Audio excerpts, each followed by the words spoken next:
Bismillahirrahmanirrahim. Assalamualaikum warahmatullahi wabarakatuh. Alhamdulillahirabbil alamin. Wassalatu wassalamu ala asyrafil mursalin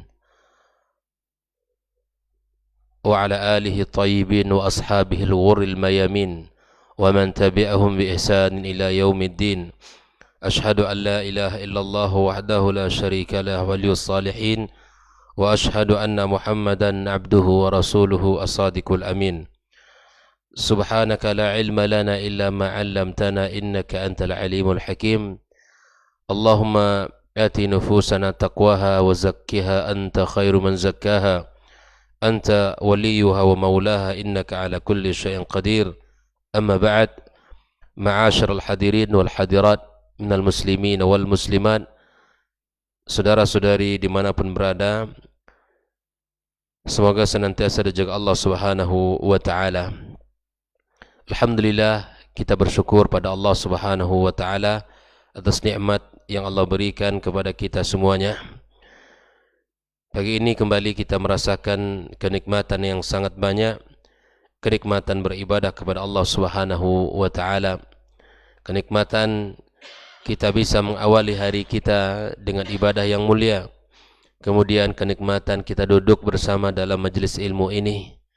Mudah-mudahan Allah Subhanahu wa taala memberkahi kita semuanya, keluarga kita dan anak keturunan kita, serta Allah Subhanahu wa taala memudahkan jalan kita untuk melakukan kebaikan-kebaikan yang dicintai Allah Subhanahu wa taala.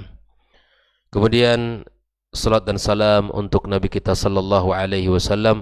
Allahumma salli wa sallim wa barik ala Muhammad, untuk keluarganya, para sahabatnya dan seluruh kaum muslimin yang telah berjuang bersamanya dan seluruh kaum muslimin yang senantiasa berada di atas sunnahnya sampai hari kiamat kelak. Kita melanjutkan pembahasan tentang perkara-perkara penting yang terkait dengan persiapan Ramadan. Setelah kita membahas tentang puasa dan keutamaan serta hukum dan adabnya, rukun, syarat dan apa saja yang dibolehkan, dimakruhkan, diharamkan. Kemudian kita mengambil beberapa hukum-hukum terkait orang yang musafir, kemudian orang yang sakit, orang yang tua renta, kemudian orang-orang yang sedang hamil dan menyusui. Pagi ini kita akan mengambil salah satu hukum yang terkait dengan perjalanan kita di bulan Ramadan nantinya insyaallah, yaitu di mana 10 terakhir dari bulan Ramadan itu adalah hari yang sangat menentukan kebaikan-kebaikan untuk kita semuanya, yaitu di mana kita dianjurkan di 10 terakhir Ramadan untuk bisa beriktikaf dan bisa kita mengintai malam-malam yang dijanjikan oleh Allah Subhanahu wa taala dan Rasulnya, yaitu malam Lailatul Qadar, di mana para sahabat yang bersama Rasulullah SAW mengikuti sunnah yang telah diikuti oleh Rasulullah SAW, kemudian para tabi'in dan tabi'in pun, dan generasi setelah mereka yang melakukan salah satu sunnah yang sangat dianjurkan di bulan suci Ramadan, yaitu beriktikaf di rumah Allah Subhanahu wa taala. Al-i'tikaf secara bahasa adalah al-habsu wal makthu wal luzum. Artinya i'tikaf itu di mana kita menahan diri kita. Kita duduk diam ya di rumah Allah Subhanahu wa taala ini. Kita tidak keluar kecuali ada hajat-hajat yang sangat daruri dan sangat urgent sekali. Hari-hari kita di masjid, hari-hari kita di rumah Allah Subhanahu wa taala. Adapun secara syariat, para ulama mengatakan di mana seorang yang berpuasa tinggal di rumah Allah Subhanahu wa taala dengan niat i'tikaf lillahi Subhanahu wa taala. Dan ini ia berlaku di tempat atau di masjid-masjid di mana di situ didirikan padanya salat Jumat. Dan i'tikaf adalah salah satu ibadah yang sangat luar biasa di dalam syariat Islam. Di antara hukum beriktikaf itu sendiri adalah sunnah, di mana kita dianjurkan untuk beriktikaf di 10 terakhir bulan Ramadan. Hukumnya sunnah, namun bisa berubah menjadi wajib jika seandainya itu dinazarkan oleh dia. Misalnya dalam ungkapan seseorang sebelum bulan Ramadan, tahun ini insya Allah jika Allah panjangkan umur saya ke bulan Ramadan, saya bernazar akan beriktikaf 10 terakhir bulan Ramadan. Maka lafaz nazar ini menjadi berpindah dari sunnah menjadi wajib. Hukum asalnya iktikaf adalah sunnah.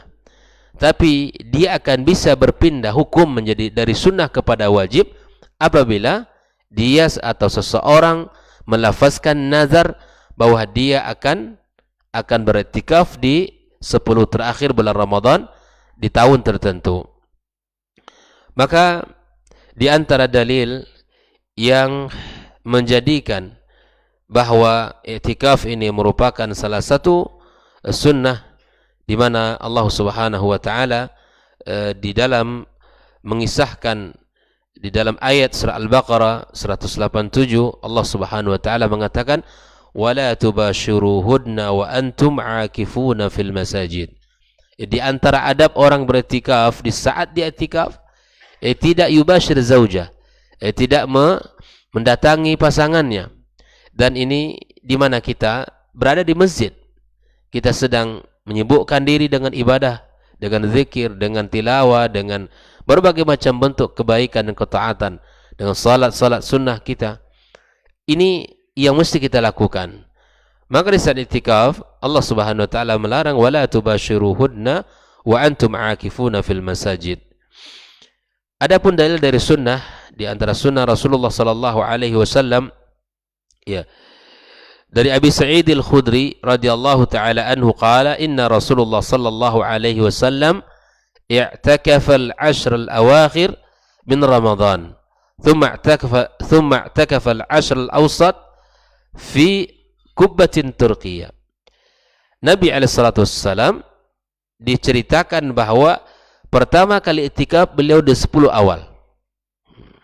Kemudian Nabi alaihi salatu wassalam iktikaf di 10 pertengahan. Lalu kemudian thumma ataitu faqila li innaha fil ashr al-awakhir. Kemudian dikatakan kepadaku hendaklah beriktikaf di 10 terakhir daripada bulan Ramadan. Ini saja perjalanan atau sejarah di mana Rasul sallallahu alaihi wasallam beriktikaf. Dan Nabi alaihi salatu wasallam tentu dibimbing oleh wahyu, di mana Nabi menyebutkan ya untuk beriktikaf di 10 terakhir dari bulan Ramadan. Faman ahabba minkum ay ya'takifa falya'takif fa'takafa an-nasu ma'ah. Barang siapa yang ingin beriktikaf maka hendaklah dia melaksanakan iktikaf. Kemudian semua orang mendengarkan nasihat Nabi, beriktikaf dan melaksanakan sunnah dari sunnah Rasulullah sallallahu alaihi wasallam. Adapun dalil daripada ijma', ya, setelah kita mengambil Al-Quran, kemudian hadis Nabi sallallahu alaihi wasallam, kemudian ijma', maka ini adalah fahakahul katsiru minal ulama. Para ulama menceritakan bahwa iktikaf merupakan salah satu ya sunnah di antara sunnah-sunnah Rasulullah sallallahu alaihi wasallam. Al-Imam An-Nawawi berkata, al-i'tikafu sunnatun bil ijma'. Iktikaf itu sunnah secara ijma'. Wala yajibu illa bin nazari bil ijma'. Dia tidak berpindah dari sunnah ke wajib kecuali dengan nazar seseorang, dan itu ijma' pula hukumnya. Jadi hukum orang yang bernazar untuk beriktikaf, maka hukumnya berpindah dari sunnah menjadi wajib. Ini. Adapun maksud daripada iktikaf, maka Al-Imam Ibnu Qayyim rahimallahu taala menyebutkan apa yang mesti kita menjadi tujuan kita di dalam beriktikaf ini. Bukan hanya sekedar kita berpindah dari rumah ke masjid, membawa peralatan tidur kita, kemudian kita bersenang-senang di masjid, kita tidur, enggak. Kata Ibnu Qayyim rahimallahu taala, ya lima kana salahul qalb wa istiqamatuhu ala tariqi sayrihi ila Allah subhanahu wa ta'ala. Kita beriktikaf dengan tujuan untuk memperbaiki hati kita agar dia senantiasa istiqamah dengan kebaikan-kebaikan dan di atas perjalanan dia menuju Allah tabaraka wa ta'ala. Tujuan kita memperbaiki diri, tujuan kita untuk memperbaiki hati kita, ya. Dan hal-hal yang kita lakukan di dalam masjid selama kita i'tikaf itu adalah untuk menjadikan diri kita senantiasa fokus untuk kebaikan dan amal saleh, dan kita putuskan hubungan-hubungan kita di luar dengan hubungan duniawi kita, dengan hubungan-hubungan apa saja yang terkait dengan urusan kita. Kita berikan waktu terbaik kita untuk Allah subhanahu wa ta'ala. Kita berikan ya keindahan waktu kita di dalam beribadah kepada Allah subhanahu wa ta'ala. Kita nyalakan ya, keimanan di hati kita agar senantiasa menjadi semangat di dalam beribadah kepada Allah subhanahu wa ta'ala. Bahwa di dalam i'tikaf kita harus menjauhkan ya fudulut ta'ami wasyarab wa fuduli mukhalatatil anam wa fudulil kalam wa fudulil manam mimma yaziduhu syu'than wa yashtutuhu fi kulli wad. Dia bahwa ketika kita beriktikaf ini membuat kita menjauhi atau meninggalkan, mengurangi di mana kita banyak makan, kemudian kita banyak minum, kita juga mengurangi untuk berkumpul-kumpul, berbicara dengan hal-hal yang sesuatu yang membuat kita jauh dari konsentrasi beribadah. Kita melatih diri di dalam i'tikaf tersebut agar kita menjadi orang-orang yang bisa fokus di dalam beribadah kepada Allah subhanahu wa ta'ala. Di antaranya disebutkan oleh Ibnu Qayyim, wal inqita' an al-ishtighal bil khalq wal ishtighal bihi wahdahu subhanahu wa ta'ala. Kita memutuskan hubungan kita dengan manusia di luar sana dan kita hanya fokus di dalam beribadah hanya untuk Allah subhanahu wa ta'ala. Inilah beberapa hikmah yang diinginkan daripada i'tikaf itu sendiri. Bahkan di antara puncaknya adalah di mana kita ingin mendapatkan kualitas ibadah yang tinggi dan bahkan ingin kita mendapatkan nilai ibadah kita itu terhitung dengan nilai ibadah 1000 bulan. Di mana kita mengintai malam-malam yang sangat ditunggu-tunggu oleh setiap kaum mukminin dan mukminat. Malam yang telah dijanjikan Allah subhanahu wa ta'ala, malam yang telah disebutkan oleh Nabi kita sallallahu alaihi wasallam keutamaannya. Kita inginkan bahwa tidak ada satu detik pun, satu menit pun dari malam itu kecuali kita melakukan kebaikan-kebaikan dan ibadah-ibadah yang terhitung padanya. Ibadah-ibadah itu adalah dengan ibadah yang sangat berlipat ganda kebaikan dan pahalanya. Ma'asyiral hadirin wal hadirat rahimakumullah. Kapan sih kita harus beriktikaf? Nah, jumhurul ulama ala annahu fi kulli waqtin masnunin fi Ramadan. Sesungguhnya para ulama yang mengatakan sunnah untuk beriktikaf, untuk melakukannya di dalam bulan Ramadan. Wa fi ghairihi, dan juga demikian pada bulan-bulan selain bulan Ramadan.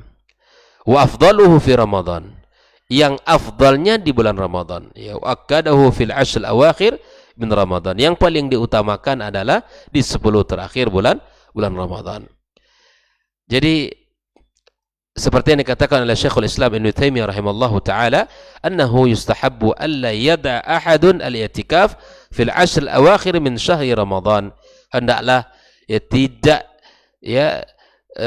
seseorang meninggalkan i'tikaf di 10 terakhir bulan Ramadan. Kenapa demikian kata beliau? Li'anna an-nabiy sallallahu alaihi wasallam dawama alaihi wa qadahu lamma fatahu. Nabi alaihi salatu wassalam melakukan hal itu, kemudian dia mengqadha ketika tinggal dan tidak bisa beriktikaf. Wa kullu ma wadaba alaihi Rasulullah sallallahu alaihi wasallam kana minas sunanil muakkad ka qiyamil laili. Apa yang dilakukan oleh Nabi sallallahu alaihi wasallam adalah merupakan dari sunnah-sunnah muakkadah, seperti salat malam. Nah, inilah bahwa waktu i'tikaf adalah yang paling afdal, yang paling baik adalah di bulan Ramadan, dan itu terjadi di 10 terakhir bulan Ramadan. Insyaallah sebagaimana kita sudah lakukan di masjid ini beberapa tahun, setiap tahunnya alhamdulillah kita melaksanakan i'tikaf bersama, dan alhamdulillah Allah Subhanahu wa taala mudahkan kita untuk bisa beriktikaf bersama di tahun ini pula. Ma'asyiral hadirin wal hadirat rahimakumullah. Nah, kalau kita beriktikaf, apakah ada batasan? Ya, batasan yang paling sedikitnya berapa lama kita beriktikaf? Para ulama di sini terkait dengan waktu dan masa iktikaf ada beberapa pendapat. Yang pertama, anna aqalla muddatihi yaumun. Sekurang-kurangnya 1 hari. Ini riwayat dari Abi Hanifah, qala bihi ba'dul Malikiyah, ya, wa wajhun 'inda Syafi'iyah. Kemudian yang kedua adalah anna aqalla muddati yaum wa lailah. Ada yang mengatakan 1 hari dan 1 malam. Ini mazhab Malikiyah. Dan 10 terakhir, ya, fi riwayatin ukhra, 10 terakhir atau 10 hari. Kalau tadi mengatakan adalah 1 hari 1 malam, dan sebagian riwayat mengatakan 10 hari. Ada yang mengatakan anna aqalla muddatihi lahdha wa huwa qawlu aktsarul ulama. Ya, i'tikaf ada yang mengatakan paling tidaknya adalah sebentar dalam niat kita masuk masjid, kita niat i'tikaf. Dan inilah pendapat sebagian para ulama. Artinya bahwa dari khilaf yang terjadi ini, bahwa i'tikaf kita di bulan Ramadan itu jelas, itu 10 terakhir dari awal masuknya 10 terakhir sampai kita hari raya Id, kita beriktikaf di rumah Allah Subhanahu wa taala mengintai malam-malam Lailatul Qadar. Namun jika seandainya di luar bulan Ramadan, itu bisa kita lakukan berdasarkan perkataan para ulama ini. Ada yang mengatakan lahdha, artinya ketika masuk masjid lebih awal, maka niatkan i'tikaf, ya, luzumut ta'at fil masjid, di mana kita berada di rumah Allah ini untuk melakukan ketaatan, ya, berzikir, kemudian membaca kalimat-kalimat thayyibah dan seterusnya. Ada pula yang mengatakan yaum wa lailah, yaitu 1 hari dan 1 malam. Ala kulli hal ya, yang kita maksudkan dalam pembahasan kita adalah i'tikaf di mana 10 terakhir bulan Ramadan kita lakukan dengan sempurna, ya, kita lakukan dengan baik. Ya, walaupun ada sebagian kaum muslimin karena kondisi dan pekerjaan yang belum bisa, ya, meninggalkannya, maka paling tidak dia masuk, ya, melakukan i'tikaf di malam-malam di bulan suci Ramadan. Andai kita berbicara yang paling sempurna adalah kita beriktikaf, ya, 10 terakhir tidak keluar dari masjid, dan kita keluarnya adalah di malam hari raya Idul Fitri. Kapan masuknya orang yang beriktikaf? Orang yang beriktikaf itu kapan dia harus memulai iktikaf?